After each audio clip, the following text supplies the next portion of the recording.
Welcome back to the Beat the Odds of Business and Wealth podcast. We got Trevor joining us remotely today. Trevor, where are you at today? Hey, today I am in Rapid City, South Dakota. We had a great trip so far. We went from Montana all the way through, what state is that? Anyways, we're in South Dakota and I went through Wyoming. Man, that was a big, long drive. Today we're in South Dakota. Yesterday we visited the monument of Mount Rushmore. We saw all some of the founding fathers up there: George Washington, Thomas Jefferson, Abraham Lincoln, and Teddy Roosevelt. It's pretty awesome. I'm a Canadian, but man, I felt like an American that day. So today I'm in South Dakota, and we're heading off to Denver, Colorado today. So are you telling me, Trevor, it is true that neither Donald Trump or Hulk Hogan are in Mount Rushmore yet? Is that what you're saying? Not yet. Oddly enough, there was a fellow that came up to one of the persons working there, one of the assistants, and said, "Hey, so when are you guys drawing out the lines and figuring where you're going to put Trump up on the mountain?"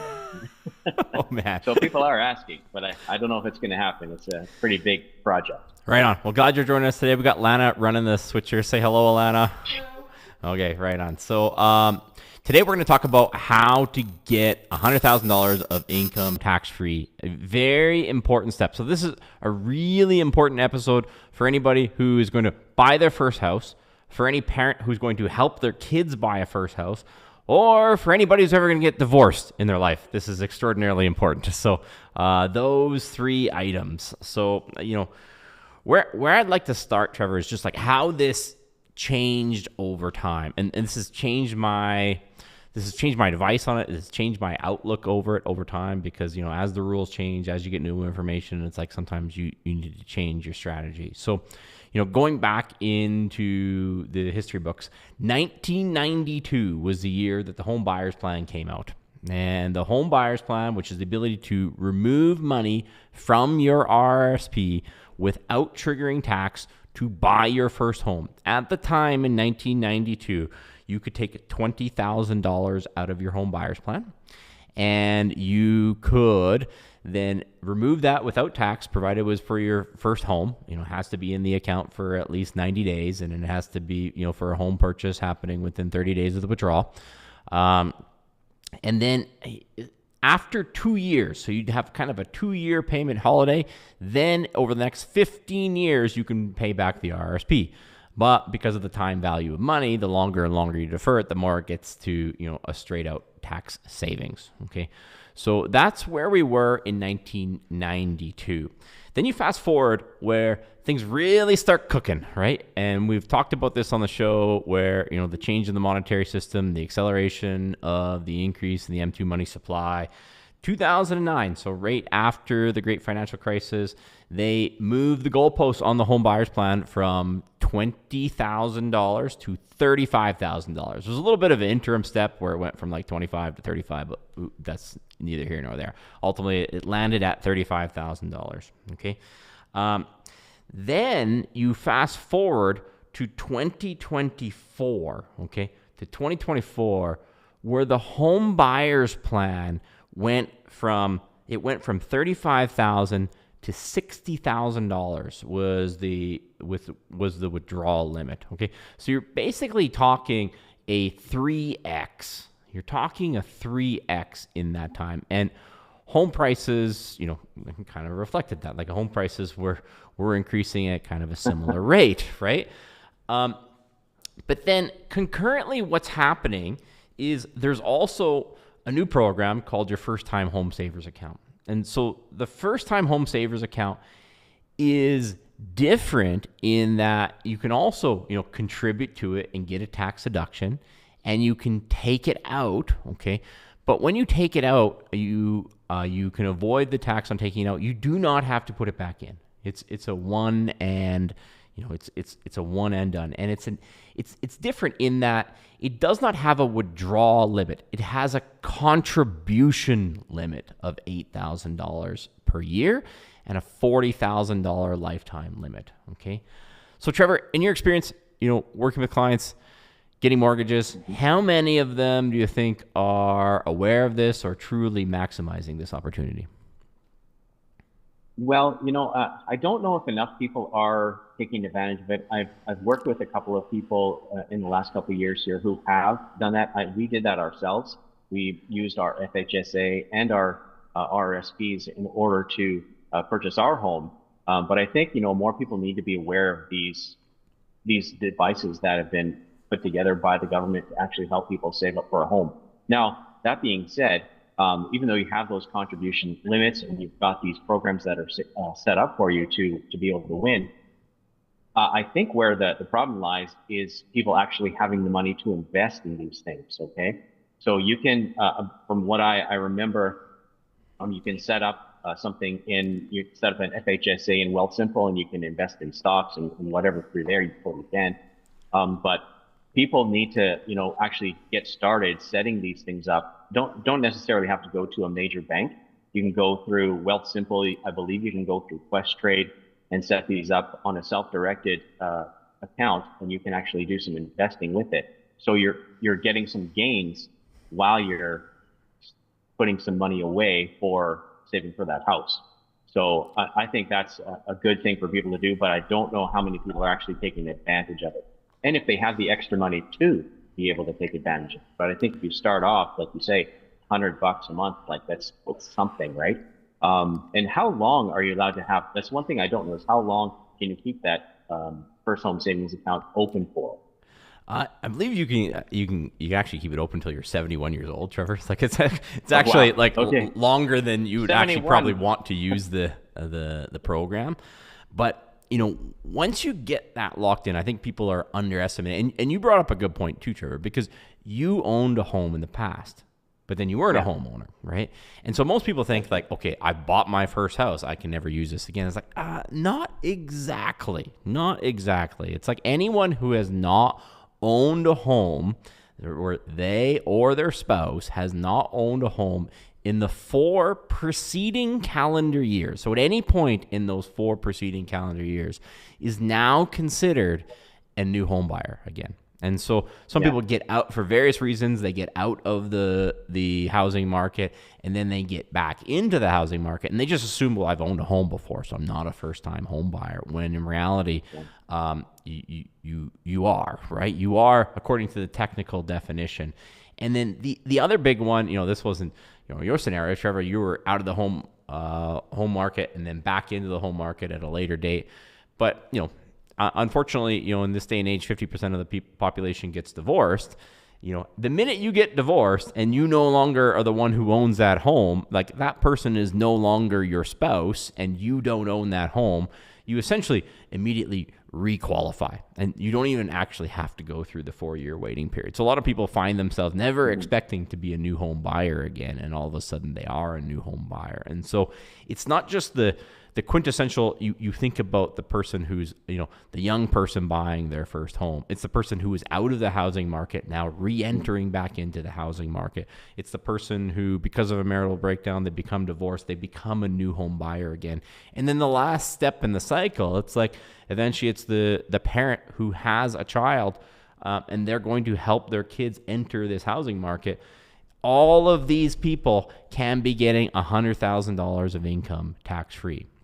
They can be getting $100,000 of income tax-free. And I would say most people don't,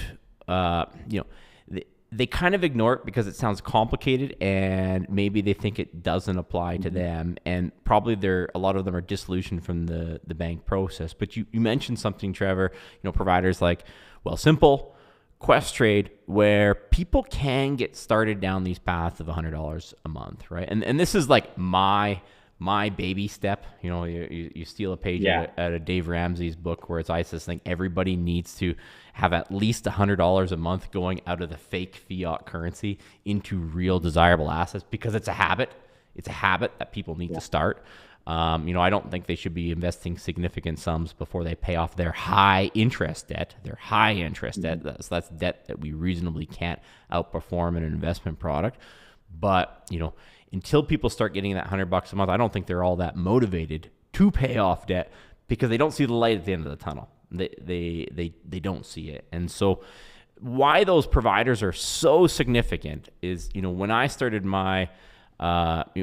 trading stocks in 1998, I'm going to date myself, 1998, when I was 17 years old. It's like these platforms were not available. You could not invest $100 because you wanted to invest $100 a month. Well, guess what? You're going to sign up a brokerage account at one of these big banks, and they're going to charge you, $100 or $250 per quarter just to have the brokerage account open. And then they're going to charge you $30 every time you place an order. $30 every time you place an order. So investing $100, you're underwater. You're behind it. You're behind 30%.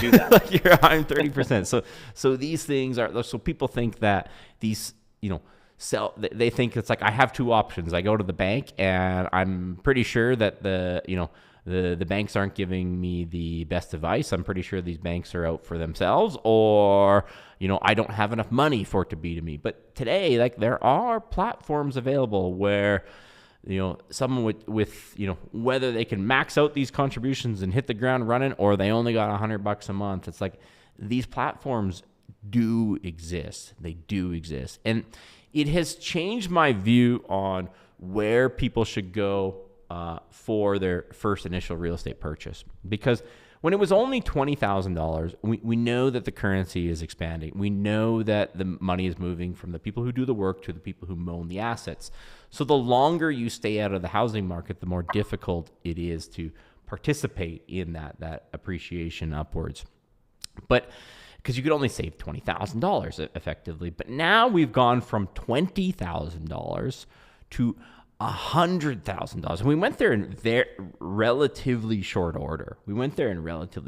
So basically, the amount that you can put forward now, essentially, for the most part, from 2009 until now, has gone up by $80,000. Okay, there was the ability to shield $20,000 to use for your first home. Arguably, depending on how you calculate or interpret the payback period and time value of money. But arguably you went from $20,000 shielding income to $100,000. Now, in that time, housing prices have gone up, but they have not gone up 5x in that time. They have not gone up. They've gone up too much and they've gone up too quickly and people are hurting by it, but they have not gone up 5x at that time. And also proportionately, the ability to get self-directed investments has also changed. Okay, going back to even like I said in the 90s, the early 2000s, is like there was no platforms available where you could invest small amounts, right? So you're basically going to an RBC and picking their balance fund and getting whatever return they tell you is fair after they take their exorbitant management fee, right? That was most people's ability to get there. But at this point, I think it's where the argument to get a starter home gets much weaker now that you can shield $100,000, where it's like you want to get something that's a good asset. And I tell people you want to get something that's a good asset for the next 100 years. And we don't plan to live 100 years. We're not vampires, but at the same time, it's like, is this an asset that I would have in my family for the next 100 years? That's a good asset. And so not even it's an asset that I want to live there forever. But it's an asset that would I be happy with the rental income from that for a period of time. And I think that's different now that you know that I can get $100,000 tax free. You start looking at different properties, right? The ability to put 5 or 10% down to get into the market, or even, skip a step and go all the way to 35% down and get a readvanceable HELOC, which we teach people about in the bootcamp and the value of that. But I think it changes the perspective. Would you agree, Trevor? Like, would you, like, knowing that there's the ability to shield $100,000 tax free, you're giving your son Tate advice on how he's 19 right now, right? He's 20 actually. He's 20. Going to be 21 this month. Would you be encouraging him right now to jump into whatever he can get, or shield that entire $100,000? Oh man, no questions asked. Like it's going to be shielding that money from any taxation. because like things are hard enough as it is. When you're earning income, you're taxed. When you're buying things, you're taxed. And in most instances, capital gains tax. So I mean, if we can shield money from taxation, that is always the best plan going forward. And the beautiful thing is, like, if you do happen to have a spouse or a common law partner, you can both qualify under these programs, and you can put all of your monies towards the purchase of a home, purchase of real estate. Yes. So I think that, getting started is step one. Knowing what to invest in. Like, the beautiful thing about it, like with these Wealth Simple accounts, the FHSA and so forth, is you can invest in ETFs. You can invest in Canadian dividend paying stocks. You can invest in gold ETFs, like things that actually have a decent rate of return. So it just helps, that compounding effect will help your contributions grow faster and faster. So you'll get into that home a lot sooner than you go to some Royal Bank or Scotiabank product. Yeah. And that's a big consideration too. It's a big consideration for me, is the rate of return that's possible now that you have a self-directed account for a reasonable fee. And, for those of us who follow this channel, we are, we're pretty big Bitcoiners. We recognize the destruction of the monetary system, and, we've been, increasingly involved in Bitcoin since 2022 at this point, and successfully so. And so it's a lot of people who think that, am I going to save for my first house or invest in Bitcoin? And for those people, most of them are consuming American information, and they don't realize that you could be doing both. You could be doing both. There are Bitcoin ETFs in Canada that are 100% eligible for RRSPs or first-time home savers account.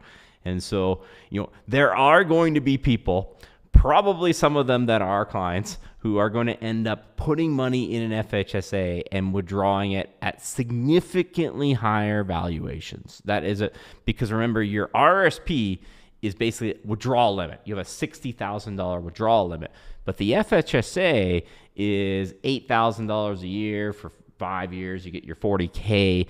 That's a contribution limit.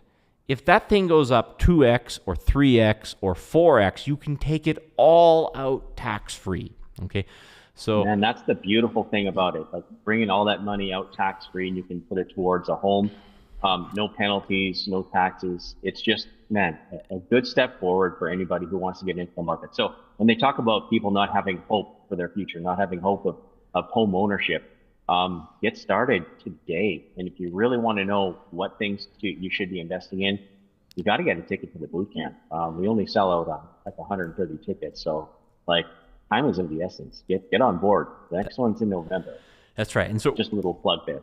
We are trying to bridge the gap here, because I see a lot of people and they think like Josh, I'm just all in on Bitcoin. Like, I don't see the point of this. It's like, I don't think anyone should finish the game. I don't think anyone should be 65 years old with $0 in self-custody Bitcoin. I think that's a risk.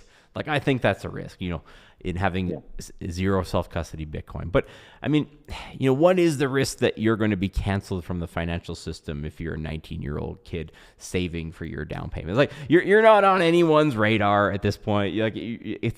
And so like maximizing these tax benefits. Whereas if you actually really do believe in Bitcoin, I'm not a Michael Saylor. I don't have 100% of my net worth in Bitcoin, but I have a sizable percentage, right? And I laugh at the no coiners giving so-called financial advice that they have a 0% allocation to the best performing asset in the last 15, 16 years. So it's getting off of zero is I think being on zero is a risk. Being at 100% is also a risk.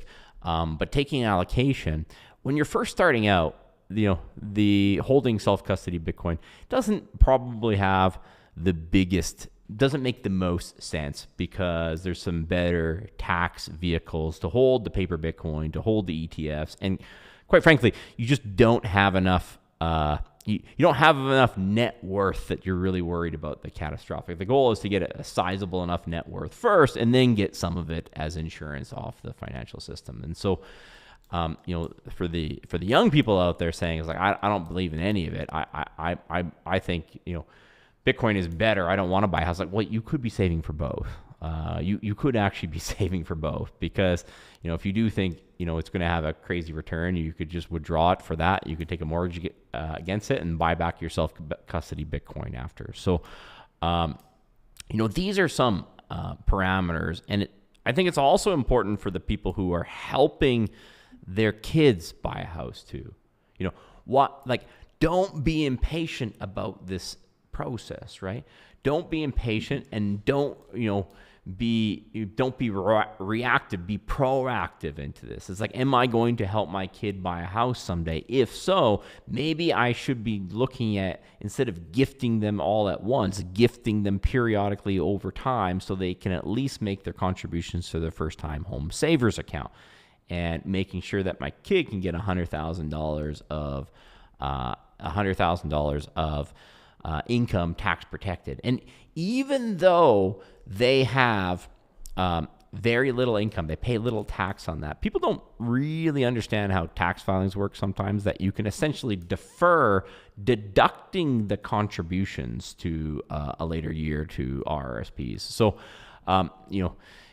although it might not seem like a big deal now, it's like you're going to shield $100,000 from tax, and you can actually do it strategically sometimes, where the date where you make the contribution is not the date where you take the deduction, but at the same time, it is available. So, this is, like I said, this is for the new home buyers. This is for anybody who suddenly finds themselves out of the housing market and back in, becomes a new home buyer. This is for anyone who gets a divorce, and this is for anyone who's going to eventually help their kids buy a house someday. It's like, you need to know these rules. Like, the goal we talk about, a lot of times at the boot camp, is people like talk about the crazy taxes and how do you reduce them. It's like, forget about reducing taxes.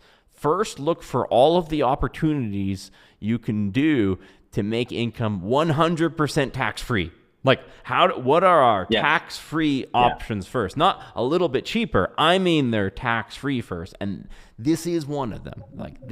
There's a number of them out there that people just don't know. And this is one where $100,000 of income used for the purchase of a house can be tax-free. And then, I think it makes people think beyond that in what real estate they should acquire, because now you're not going into this with $20,000 down payment or a $50,000 down payment. You're going in with $100K or more. If it's two people, it could be $200K. If you made some returns in your FHSA, it could be more. Now it's like, can I get a good property, not a dog crate condo in the sticks? It's like, I want a house with a legal suite, or at least a condo in a premium area, hopefully with a second bedroom that's going to rent well. It's going to rent well. I've made a good choice. Like the first condo I bought, I probably wish maybe I went to single family house with a legal suite, but at least I was aware enough to, buy one in a good area, and I still rent it to this day. Like, I still rent it. I get that rental income every month. I've never sold it. It's a decent area. There's a large argument that says I can get in a faster horse, but to me, it's a good inflation hedge, right? It's a good diversification of assets. And so it allows you to think about buying something not in the immediate, because you're not participating in upside. You have an ability to grow your money without owning real estate, and a significant tax advantage. So I think taking advantage of these is kind of the best of the both worlds. So you can skip the stage where you potentially have to buy it, I don't know how else to say it, a piece of crap real estate that's not a really good investment just to feel like you're getting in. And I think that's a good step. I'm sure you could see, Trevor, from your end, looking at mortgage applications, $100,000 on a down payment open some doors, right? Oh, absolutely. I mean, especially with, house prices the way they are. And, one of the important things to keep in mind is, yes, you want to start investing, but if you can get a handle on your consumer debt, right? Consumer debt is a big thing for underwriting these days. A lot of times they're going to ask you to close lines of credits or pay off credit cards before you get into that house. So having that $100,000 is good, but getting rid of the high interest credit cards and lines of credit and things like that are very important for also qualifying. So I would go down that thing. So do the saving, but also get rid of that high interest debt as fast as you can, because otherwise some of that money that you put towards down payment on a home, you're going to have to use some of that to pay off some debt. So get ahead of that if you can.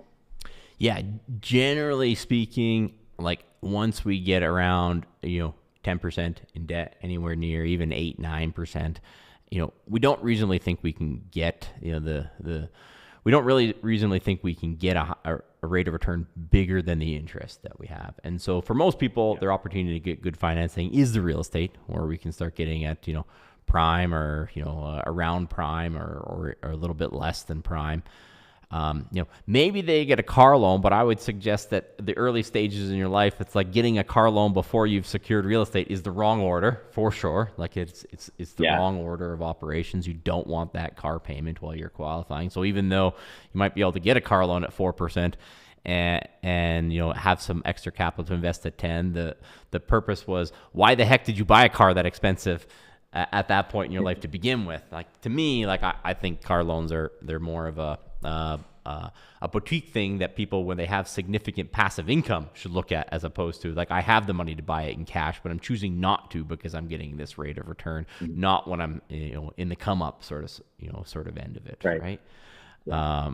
But that's not usually who it's sold to. So, and the first time home savers account, it's like you got to get the thing started. Like, you just have to get the thing started. So even if you're sitting there this year, it's like the action item is like, if you're sitting there, if you got adult kids, or you just have to get it started, because that room will carry over to next year. It carries over 1 year. So if you wait until next year to start the account, you got $8,000 this year. If you open the account this year, now you would have $16,000 of contribution limit next year. Okay, so they let you carry over that room. And so I would say the baby step for people is like making sure that they open these accounts and start doing $100 a month, right? Start doing the $100 a month. Eliminate that high interest debt, and then while you're doing that, you're starting to look, if you're invested in the right products that we teach people at the bootcamp, you're going to start to see that I'm an owner of some very big and powerful companies, and I'm getting paid like an owner. And the minute I get rid of this debt, I can get really aggressive on buying more pristine assets, buying stocks that actually produce me a cash flow, buying gold that's been, effective store of wealth for 5,000 years, and buying the best performing asset of the last 15 years. And so I think that is very, very important for people to get, involved in that, because $100,000 is no joke. $100,000 tax free, no joke. It's a springboard to the $1.2 million level if done correctly. Oh yeah, absolutely. Like $100,000 debt free, or even more than that. Like, that is, you couldn't ask for better. Like, imagine somebody walks up to you and gives you a gift of $100,000 tax free, no holds barred, like no catches, no strings attached. Like, that can be transformational in somebody's life. Yeah. So I think that, people should get moving towards that goal as quickly as they can, and start where you're at. Like, don't wait for a windfall or buy lottery tickets. Like, just start now with what you've got.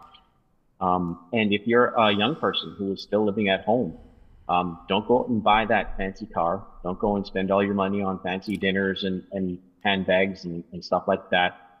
Put that money away so that you can invest it and get that compounding effect year over year in your first home savings account, the FSAs, and in some cases RSPs, depending on if you have a decent size income. Right on. And I think probably, I know, Trevor, you got some plans today. You got to run, but I think next time, in the next episode or one after, we're going to probably drill more into the types of real estate that we've seen people use to springboard their net worth, the types of initial purchases, the early purchases in real estate that people have used to springboard their net worth. So now you know the importance of getting in on the savings plans to shield $100,000 of income tax free when you're in the early stages, when you're thinking about buying your first piece of real estate, or maybe you have a piece of real estate and you're wondering if you keep it or not and how you can actually leverage it. It's like, the strategies we've seen and the types of real estate we've seen that basically have acted as a springboard from, call it $0 to $100,000 in net worth to to 1.2 million that would put you in the top 20%. And so I think we'll, with that, so if you're interested in seeing an episode like that, hit the like and subscribe button. And if you want to know more about a complete path of building wealth in Canada and getting that top 20% or going beyond and going to the top 1%, we'd love to see you at the next boot camp in November. Awesome. Thanks so much. See you next week. Okay, bye-bye.